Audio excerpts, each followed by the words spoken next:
अभ्यास 10-12। श्रीमान, मैं तो यह कह रहा था कि राज्य सरकारों का समाचार पत्रों के प्रति अगर यही रवैया रहेगा तो देश में इस धारणा को बनने में कोई रोक नहीं सकेगा कि हमारे देश में निष्पक्ष समाचार पत्रों के लिए कोई स्थान नहीं रह गया है। वित्त मंत्री के जिस वक्तव्य का मैंने उल्लेख किया, यह जो सज्जन अभी अवस्था का प्रश्न उठा रहे थे, मैं उनसे चाहूंगा कि वे पहले उस वक्तव्य को देखने का कष्ट करें और तब मैं इस प्रकार के व्यवस्था के प्रश्नों को उठाएं। मैं यह भी कहना चाहता हूं कि दिल्ली में भी कुछ इस प्रकार के समाचार पत्र हैं जिनके संबंध में कानों में भनक पड़ी है कि प्रत्यक्ष रूप से चाहे उनको न कहा जाए, लेकिन अप्रत्यक्ष रूप से उनके ऊपर दबाव डाला जाता रहा है कि वे निष्पक्ष लेख या समाचार प्रसारित न करें। मेरा कहना यह है कि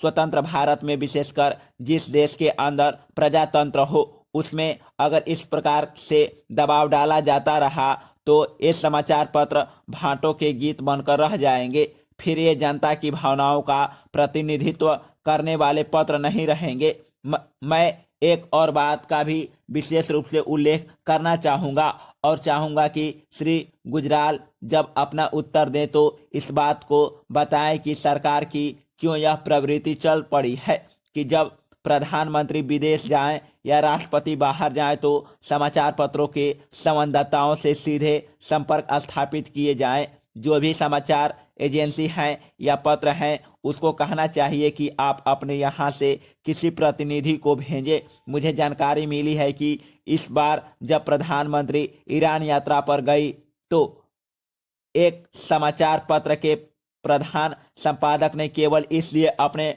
प्रतिनिधि को भेजने से इनकार कर दिया क्योंकि सरकार ने सीधे उनसे संपर्क स्थापित किया था।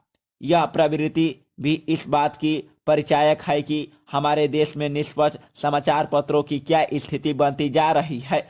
अगर यह हाल रहेगा तो प्रजातंत्र के लिए गौरव की बात नहीं होगी बल्कि अभिशाप होगा।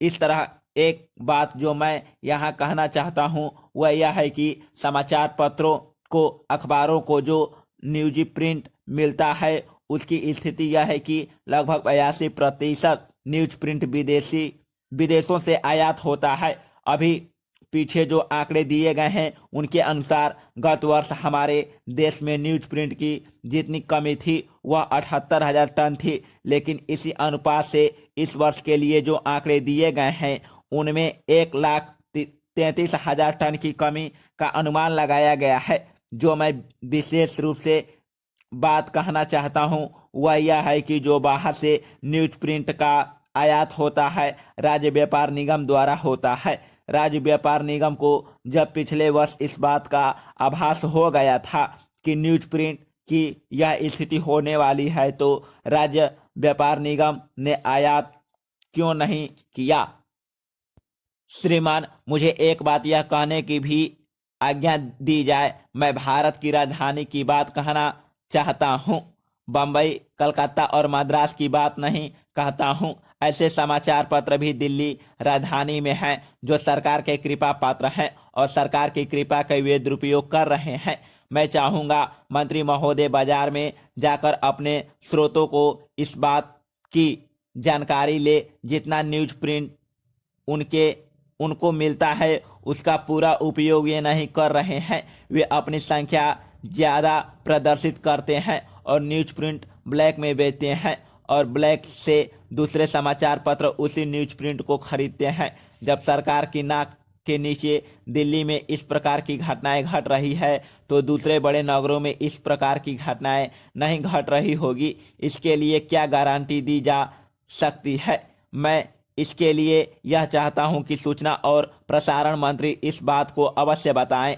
इस सदन को कि भविष्य में न्यूज प्रिंट की कमी को पूरा करने के लिए उनके पास क्या योजनाएं हैं। क्या वे भारतवर्ष में उसका उत्पादन बढ़ाना चाहते हैं या उसे बाहर से आयात करने के लिए उन्होंने कोई विशेष प्रयास किया है। मेरी जानकारी तो यह है कि बांग्लादेश से, जैसा कि मैंने समाचार पत्रों में देखा है, भारत को आने वाला न्यूज प्रिंट बंदरगाहों में पड़ा है, लेकिन राज्य व्यापार निगम ने जहाज़ों की अवस्था नहीं की जिससे वह न्यूज प्रिंट यहाँ आ सके और समाचार पत्रों को दिया जा सके। इस बात की जांच विशेष रूप से होनी चाहिए।